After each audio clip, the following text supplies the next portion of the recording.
Graças a Deus de Jesus. Amém. Que bom estarmos aqui para cultuar ao Senhor. Irmãos, o tema da nossa mensagem de hoje é convicção em qualquer situação. Convicção em qualquer situação. Você se acha uma pessoa decidida, convicta? Como é que você está nas suas decisões? E principalmente naquelas que são relacionadas ao Reino, ao Senhor, a sua salvação e a minha salvação, a nossa vida eterna. Para a nossa desse assunto, eu escolhi uma passagem que está em Daniel. Vamos abrir Daniel. Daniel, no capítulo 6. Daniel, capítulo 6. Nós vamos ler a partir do versículo 1. Daniel, capítulo 6, versículo 1 em diante. Diz assim a palavra do Senhor: E pareceu bem a Dário constituir sobre o seu reino a 120 presidentes que estivessem sobre todo o reino, e sobre eles três príncipes, dos quais Daniel era um, aos quais esses presidentes dessem conta, para que o rei não sofresse dano. Versículo 3. Então o mesmo Daniel se distinguiu destes príncipes e presidentes, porque nele havia um espírito excelente. E o rei pensava constituí-lo sobre todo o reino. Então os príncipes e presidentes procuravam achar ocasião contra Daniel a respeito do rei, mas não podiam achar ocasião ou culpa alguma, porque ele era fiel e não se achava nele nenhum vício e nenhuma culpa. Então esses três homens disseram: nunca acharemos ocasião alguma contra este Daniel, se não procurarmos contra ele na lei do seu Senhor.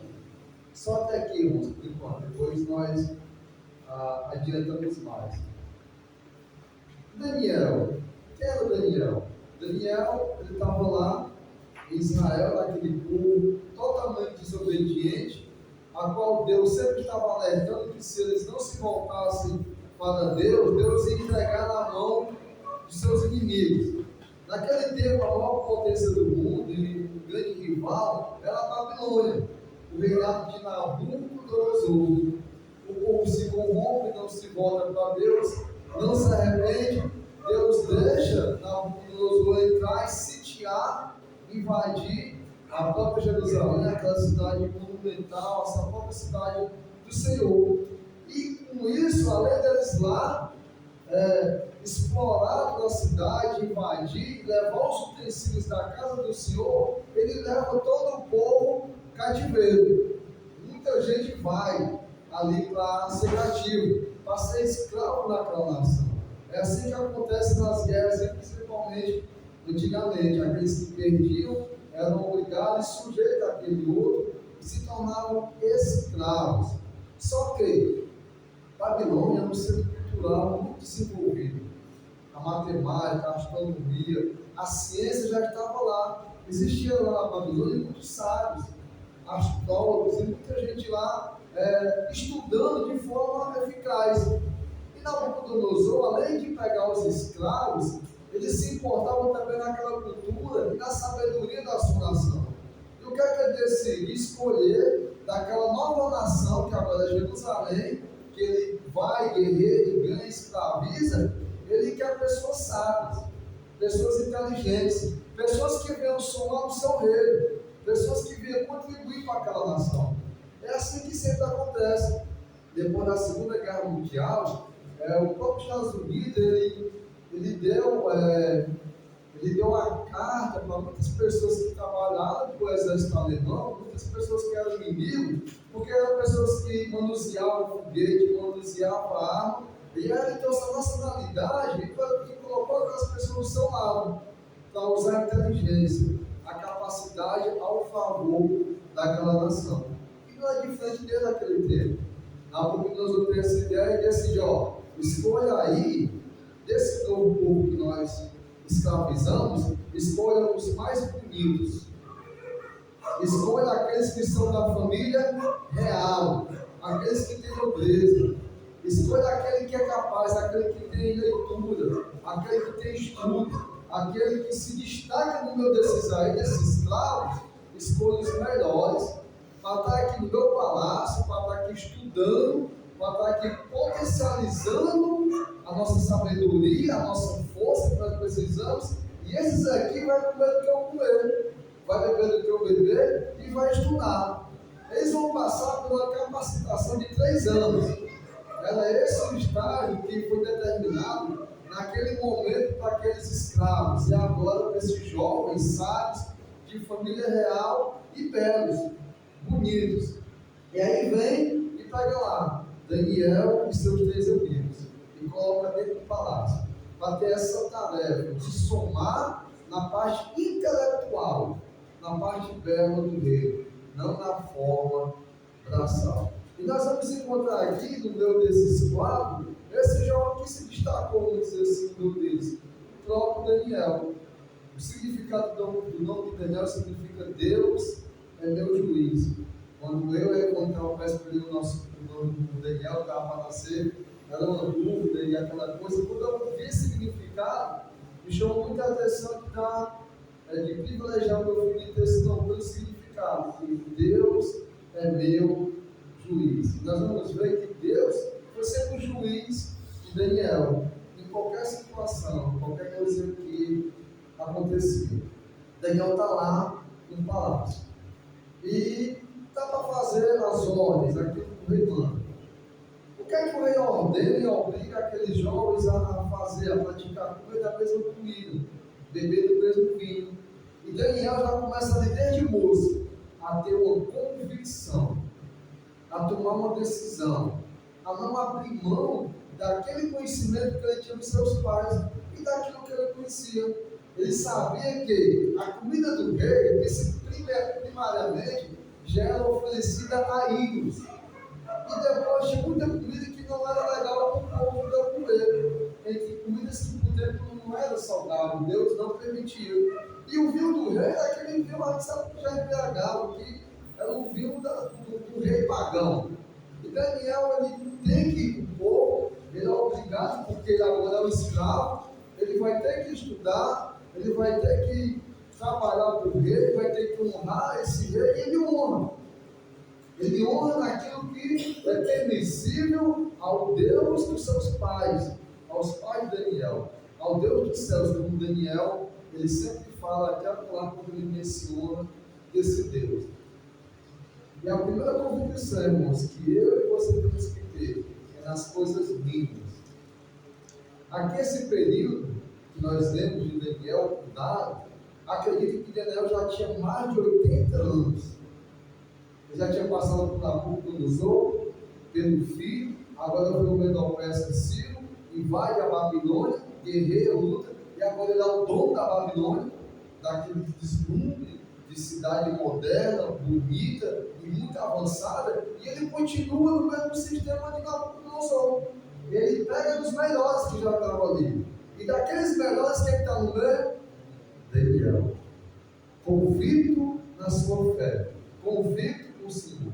E agora, Nabucodonosor exaltou o Deus de Daniel, engrandeceu Daniel. O filho dele, quando lá tem aquela coisa escrita, a mãe dele, no tempo do teu pai, tinha um que adivinhava, tinha um que era certeza que não errava. E Daniel chama, é reconhecido, agora no outro rei, que toma de conta, agora é Dário II, e vai lá, Daniel está sendo reconhecido. Mas como é que Daniel chega aos seus 80 anos, convicto, firme no Senhor, no meio do paganismo, no meio da corrupção daqueles magistrados, daqueles presidentes do próprio rei, morando no palácio? Como é que Daniel chega aos 80 anos sem oscilar, sem duvidar do Deus de seus pais. Sabe, irmão, não foi fácil para Daniel.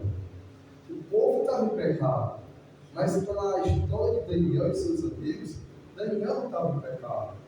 Daniel era temente, mas Daniel sofreu dano com todo o restante do povo.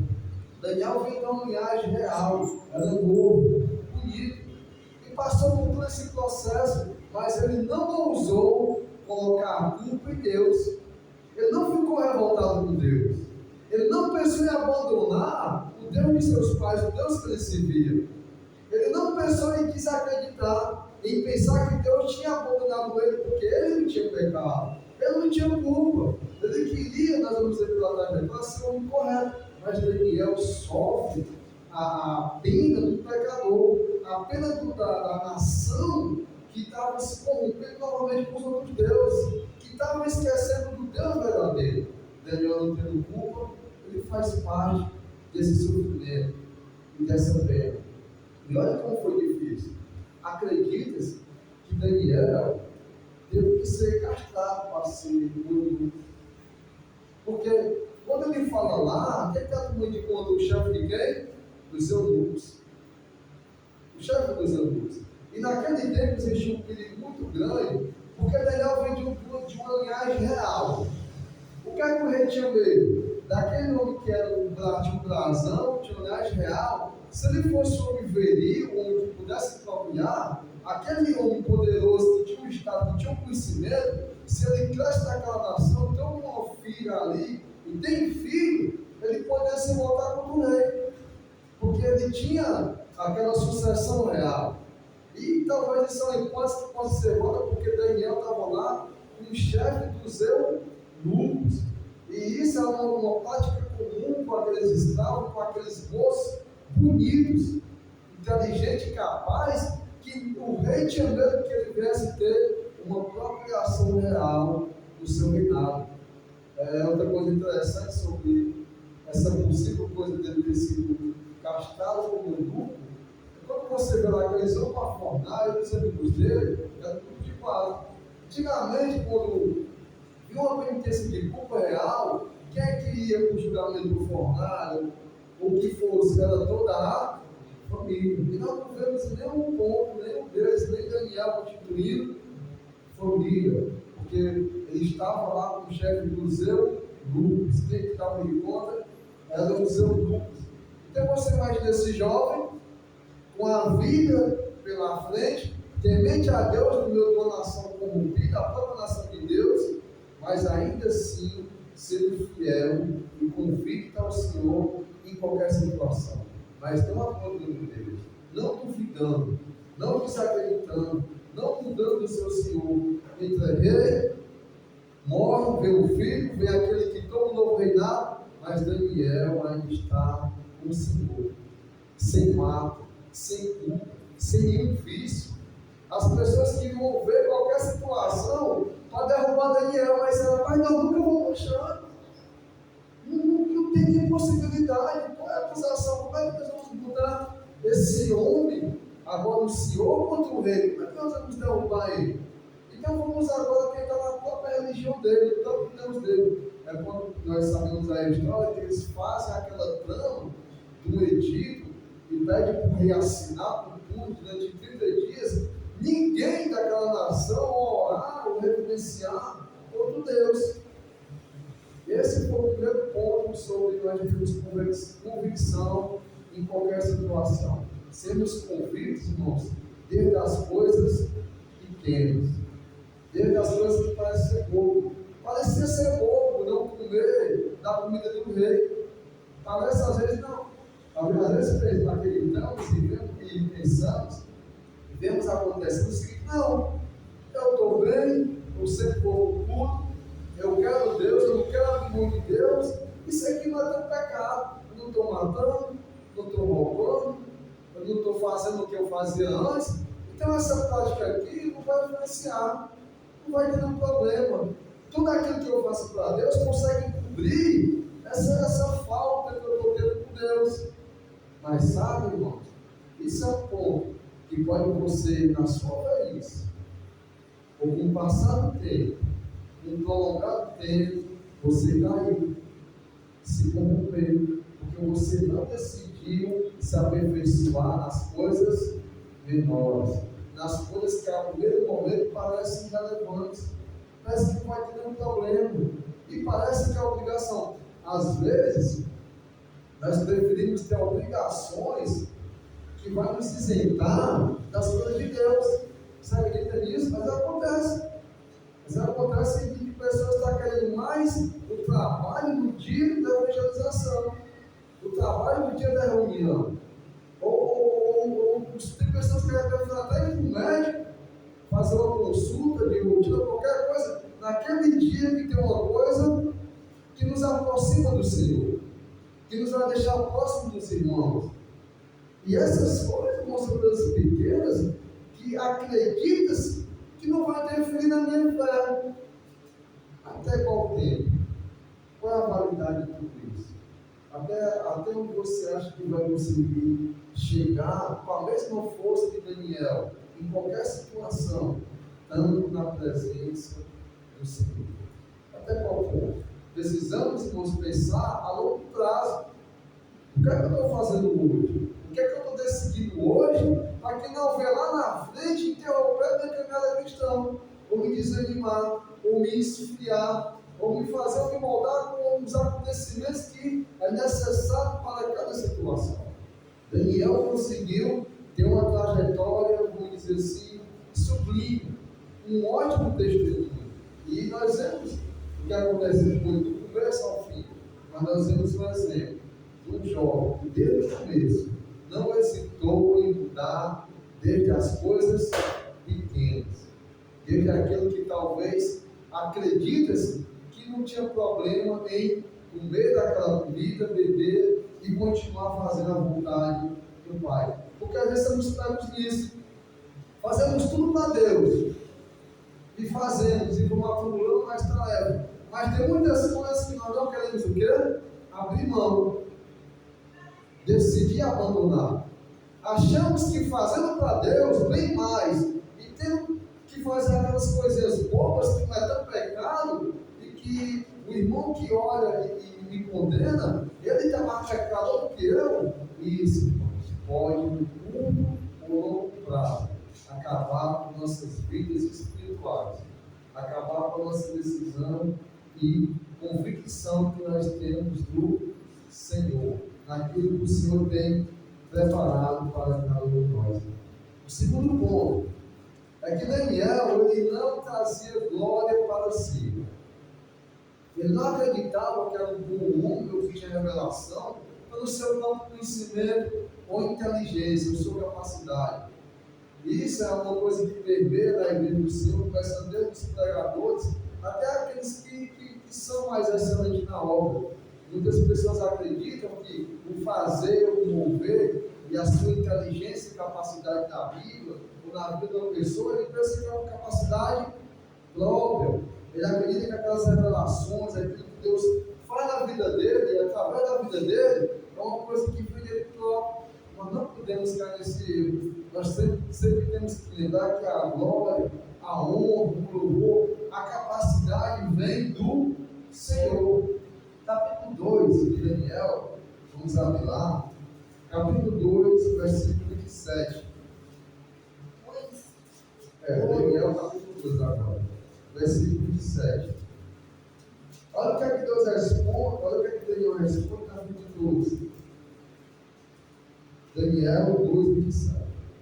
Respondeu Daniel na presença do rei e disse: o segredo que o rei requer, nem sábios, nem astrólogos, nem magos, nem adivinhos o podem descobrir ao rei. Olha como Daniel diz, versículo 1.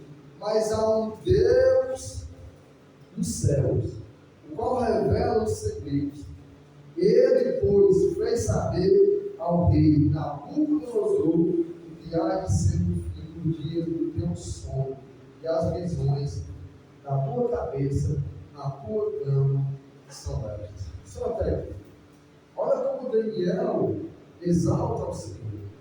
Olha como Daniel direciona aquele rei e todos que estão ali a entender que existe um Deus do céu que é único. Não tem astrólogo, não tem adivinho, não tem mago, não tem nenhuma sabedoria humana que viesse revelar aquilo que o rei quisesse, a não ser o quê? O Deus que está no céu. A nossa vida, irmão, não tem nada nessa terra. Nada. Nem política, nem presidente, nem economia, nem nada, nem pessoas, nem a nossa capacidade intelectual, nem a capacidade de se tornar à frente.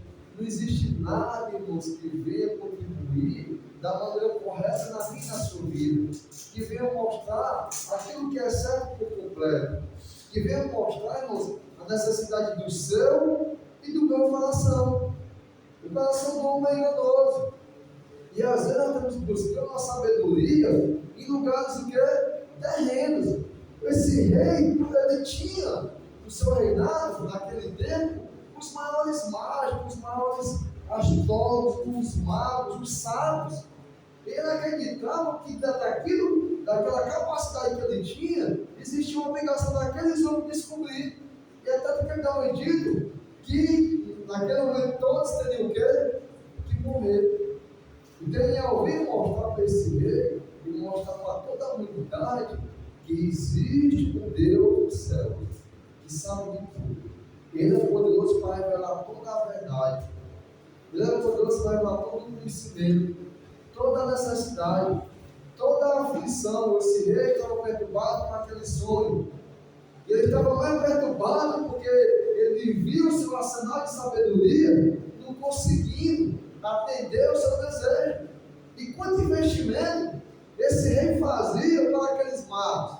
Era muito caro sustentar uma camada de pessoas lá no reinado, comendo bom e do melhor. Para no dia que ele precisar, nenhum desses tinha capacidade de revelar aquele rei o que o rei precisava. E Daniel exalta a Deus e mostra a um Deus do céu que pode fazer aquilo que nenhum homem pode fazer. Esse revela de verdade. Esse mostra o que é que de verdade tem que ser feito. Daniel, ele exaltava, ele levava todo o reconhecimento para Deus. Ele não se orgulhava de ser o único adivinho, se fosse considerado o único sábio daquele rei e saber daquilo que o rei queria saber. Ele disse que aquilo que ele ia revelar não tinha vindo dele próprio, não tinha vindo do coração dele e nem da mente dele. Era uma coisa que vinha de um Deus que está onde? Nos céus. Um Deus verdadeiro, um Deus único. Que possamos demonstrar uma convicção de Daniel, que aquilo que nós precisamos saber e conhecer, e ser revelado e mostrado na minha e na sua vida, não vai vir da nossa própria capacidade.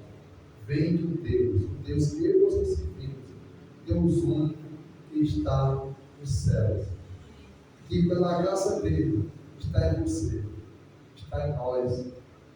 Que graça, irmão, nós temos de ter sido enviado a Emanuel, Deus conosco. Deus agora, irmãos, ele faz morada em mim e em você. Esse Deus que no tempo de Daniel declara que está no céu, ele veio e fez morada em mim e você. Naquele tempo Deus estava lá nos céus. E Jesus, Emanuel, é Deus conosco. E agora na igreja, eu e você é Deus através de nós. Nas nossas vidas, esse Deus que está no céu, que agora está em nós, ele vai trazer para muitas pessoas aí fora, vai trazer uns para os outros a sabedoria, a revelação e a necessidade que eu e você precisamos saber para não se perturbar com o rei. E é claro, não ser como esse rei.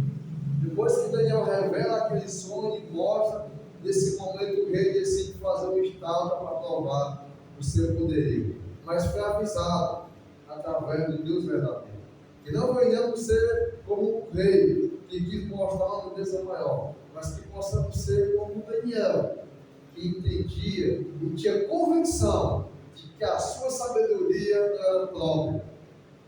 A sabedoria vinha de Deus. que a minha e a sua sabedoria, irmãos, não vem de nós. Vem desse Deus que está em nós, está nas nossas vidas. Está no seu mundo, é claro, mas essa é a promessa que está em nós. Voltando para Daniel, capítulo 6, depois de tudo isso, de toda a trama que esses homens fazem, nós vamos ver aqui agora. Olha o que, é que esses homens fazem. Vamos continuar lá no versículo 6. Daniel 6, 6.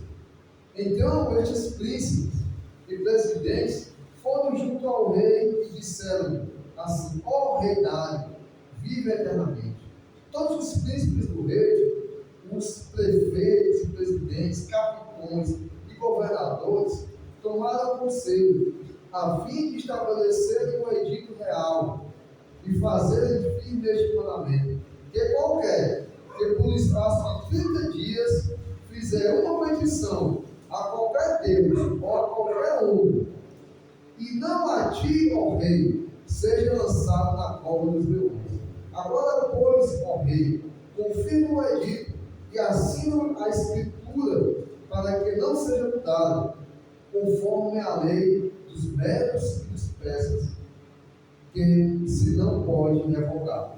Por esta causa, o rei Dário assinou esta escritura e edito. Versículo 10. Daniel, pois, quando soube a escritura, quando soube que a escritura estava assinada, entrou em sua casa, orava no seu quarto, janelas abertas para a porta de Jerusalém, e 3 vezes no dia se punha de joelhos, orava e dava graça diante de Deus, como também antes costumava fazer. Então aqueles homens foram juntos e acharam Daniel orando e suplicando diante do seu Deus. Convicção em qualquer situação. Eles disseram que já tinha tratado com todos os presidentes, com todo mundo. Não está mostrando que ele tinha falado com Daniel. Quando Daniel soube, já estava porque tudo arquitetado, tudo assinado. E a lei dos medos e dos persas, quando ele assinava, colocava o não podia voltar para trás. Tanto que lá em Esté, quando ele dá o decreto, por aquilo que lá quer conspirar contra o povo, e fala o edito para matar o povo de Deus, ele não consegue tirar aquele edito. Mas o que é feito? É feito outra lei para que o judeu viesse defender ou matar quando viesse ser morto. E aí essa lei era muito poderosa. E nós vamos ver aqui na frente que o rei não queria que isso acontecesse com Daniel. Tanto que ele clama a Daniel naquele acontecimento. Mas é um edito. E esses homens, esses inimigos, se tornaram insistentes em derrubar Daniel em qualquer situação. E aí eles fazem aquela emboscada, porque aqui está dizendo que Daniel tinha um costume de fazer isso. E talvez eles já tinham visto, já tinham presenciado. E sabiam que Daniel, na convicção que ele tinha, e talvez pelo tempo que ele fazia, não viesse abrir mão daquilo que ele fazia, deixasse de fazer. E eles sabendo disso, eles fazem aquele edito já para Daniel não parar de fazer. Quando ele fizesse, ele viesse ser capturado, ele viesse cair naquela armadilha. Outro ponto, terceiro ponto, de termos uma convicção em qualquer situação, é não deixar os costumes que nós temos do Senhor. Aqueles costumes que você tinha no primeiro amor. Aquilo que você, quando se batizou, decidiu pregar a pastoreia, ler toda a Bíblia, aprender mais das coisas de Deus, ter mais tempo para Deus, diminuir o trabalho, não estar preocupado com as coisas do mundo, orar, visitar, estar presente nas reuniões. Tem muitas coisas, irmãos, que com o passar do tempo, pelo desgaste, pelo cansaço, pelo tempo, pelo envolvimento que nós temos com a nossa vida e com o mundo, muitas coisas nós já temos deixado de praticar. Perdemos o costume. Daniel, se aqui aos 80 anos, o senhor de idade, ele três vezes ao dia, ele costumava, ele tinha aquele costume, não abrir a mão por nada. Ele corria agora o risco, porque ele sabia que aquela assinatura do rei tinha que ser cumprida. Mas Daniel é convicto e decidido não deixar aquele costume sério que ele tinha no Senhor. E quando aqueles inimigos vão lá confirmar que ele buscava e procurar alguma acusação para matar Daniel, sabe o que é que eles encontram lá? Daniel de joelhos, orando e suplicando e dando graças a Deus. O inimigo, não sei se já, um dia ele vai lhe visitar para lhe matar e levar a acusação contra você. Quando o inimigo for lhe visitar, ou quando ele está lhe visitando agora, como é que você está sendo encontrado? Daniel foi encontrado de joelhos, orando a Deus. Como é que você está sendo encontrado pelo seu inimigo? Como é que está a sua posição perante Deus quando o inimigo for lá, filmar, bater um retrato, anotar a acusação contra você? Como é que está essa situação? Será que você está vigilante? Será que você está de joelho perante o Senhor, suplicando? Ou será que você está envolvido com a sua própria vida? Ou será que você está se camuflando com medo das suas convicções? Era fácil para Daniel aguentar aqueles 30 dias, vamos imaginar, sem orar, da maneira que orava.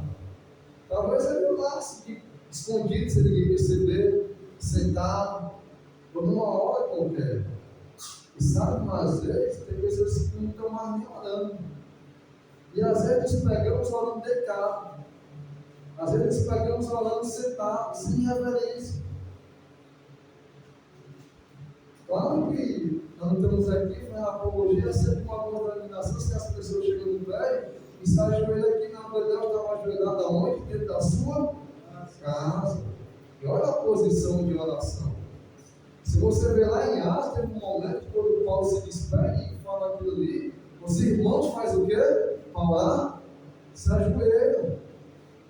E essa questão de joelho perante Deus significa uma posição, uma postura física, você oferecendo o seu corpo completo a Deus de reverência. E se você acha que isso é besteira para o dia de hoje, eu acredito que Daniel conseguiu passar esses 80 anos ou que mais na presença do Senhor, porque ele estava de joelhos perante ao Deus do céu. Daniel tinha reverência a falar com Deus, a fazer as coisas de Deus. Ele não fazia de qualquer maneira. E ele não deixava de fazer por qualquer coisa ou por nada, porque ele tinha uma convicção. Aquilo que ele fazia era para Deus. Quem recebeu era Deus. E Daniel sabia que o juiz dele era Deus. Não era aquele tipo, não era aquela sentença de morte. Porque Daniel confiava no juiz verdadeiro. E Daniel, irmãos, conseguiu ter essa trajetória brilhante do Senhor. E nós vemos, além desses 3 pontos que eu trouxe, que você procure e possa achar mais da vida de Daniel, que possa lhe ajudar a ser convicto, a ser decisivo, a não oscilar e a permanecer até o fim, aconteça o que acontecer. Em qualquer situação, você está sendo uma testemunha viva para aqueles que querem lhe acusar, para aqueles que querem lhe matar. E quando o inimigo for me visitar,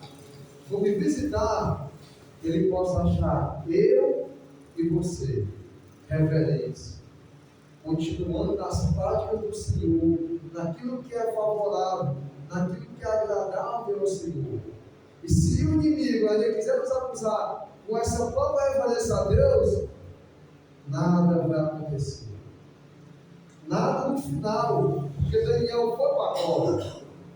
Ele passou por aquilo. O próprio rei ficou com medo. E disse: Daniel, que o teu Deus te ajude, que o teu Deus te livre. E lança Daniel. E Daniel vai. E sabe por que acontece? Nada acontece contra a vida de Daniel naquele momento. Daniel continua servindo ao Deus dos céus e dando testemunho a todo aquele reinado poderoso que controlava o povo e a humanidade naquele tempo. Que possamos, irmãos, sermos convictos e decididos naquilo que é do Senhor. Amém? Amém. Que Deus seja louvado e engrandecido. Vamos ficar de pé, orar ao Senhor. Vamos estar nos orando uns pelos outros. Quarta-feira estamos aqui, culto de doutrina. Vamos estar orando pelo bairro, Barroso, pelos amigos que estão enfermos e por toda a igreja do Senhor. Oremos. Santo Deus, amado Pai, Deus forte, Deus poderoso, Deus majestoso.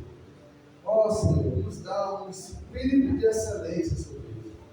E quando nós recebemos, que não venhamos querer ser maior, ou ser mais sublime, e não queremos aproveitar a honra, Senhor Deus, que é tua, mas nunca venhamos esquecer que toda a sabedoria, Senhor Deus, toda a revelação, tudo aquilo que precisamos, vem de ti, Senhor Deus. E que possamos estar firmes, Senhor Deus, aconteça o que acontecer, em qualquer situação, em qualquer reinado, em qualquer bonança, ou em qualquer fraqueza, em qualquer coisa, Senhor Deus, qualquer acusação que vier contra nós, mas que possamos estar convictos e decididos que nós temos um Deus que é o nosso juiz.